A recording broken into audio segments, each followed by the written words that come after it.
এক রাজার এক উজির ছিল। উজিরটা সবসময় যে কোনো অবস্থাতেই রাজাকে বলতো, রাজা মশাই, কখনো মন খারাপ করবেন না, কেননা আল্লাহ যা করেন তা মঙ্গলের জন্যই করেন। একদিন রাজা ও তার উজির বনের শিকারে যেয়ে নিজেরাই এক হিংস্র প্রাণীর আক্রমণের শিকার হলো। রাজার উজির সেই হিংস্র প্রাণীটাকে মারতে পারলেও ততক্ষণে রাজা তার একটা আঙুল খুইয়ে বসেছেন সেই হিংস্র প্রাণীটির কামড়ে। রাজা তখন রাগে, যন্ত্রণায়, ক্ষোভে ক্ষিপ্ত হয়ে বলে ওঠেন, হে অধম উজির, আল্লাহ যা করেন তা যদি মঙ্গলের জন্যই করে থাকেন, তবে আজকে শিকারে এসে আমার একটা আঙুল হারাতে হলো কেন? উজির ভয়ে ভয়ে উত্তর দিল, রাজা মশাই, আমি জানি না এমন কেন হলো, কিন্তু এত কিছুর পরও আমি শুধু আপনাকে একটা কথাই বলবো, আল্লাহ যা কিছু করেন তা মঙ্গলের জন্যই করেন।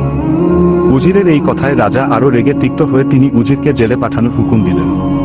কিছুদিন পর রাজা উজিরকে বন্দি দশায় রেখে একা আবার শিকারে বের হলেন। এবার বনে শিকার করতে গিয়ে রাজা একদল বন্য জঙ্গলি মানুষের হাতে বন্দী হলেন।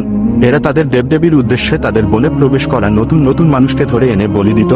জঙ্গলি মানুষরা যখন রাজাকে বলি দিতে গেল, তখন তারা দেখল যে রাজার একটা আঙুল নেই। তাই তারা এমন বিকলাঙ্গ কাউকে তাদের দেবতার উদ্দেশ্যে উৎসর্গ করতে রাজি হলো না, কারণ তারা বিশ্বাস করত তাদের দেবতার উদ্দেশ্যে কোনো বিকলাঙ্গ মানুষ বলি দিলে তার দেবতাকে অপমান করা হয়। তাই তারা রাজাকে ছেড়ে দিল। ছাড়া পাওয়ার পর রাজা প্রাসাদে ফিরে সেই পুরনো উজিরকে মুক্ত করে দেওয়ার হুকুম দিলেন এবং উজিরকে ডেকে এনে বললেন, আল্লাহ যা করেন আসলেই তা মঙ্গলের জন্যই করেন। আমি আজ প্রায় মরতেই বসেছিলাম, কিন্তু আমার একটা আঙুল না থাকার কারণে প্রাণ নিয়ে ফিরে আসতে পেরেছি। তবে তোমার কাছে আমার একটা প্রশ্ন আছে, আল্লাহ যা করে তা মঙ্গলের জন্যই করে, এটা তো বুঝলাম, কিন্তু তাহলে তিনি আমাকে দিয়ে তোমাকে বন্দি করালেন কেন?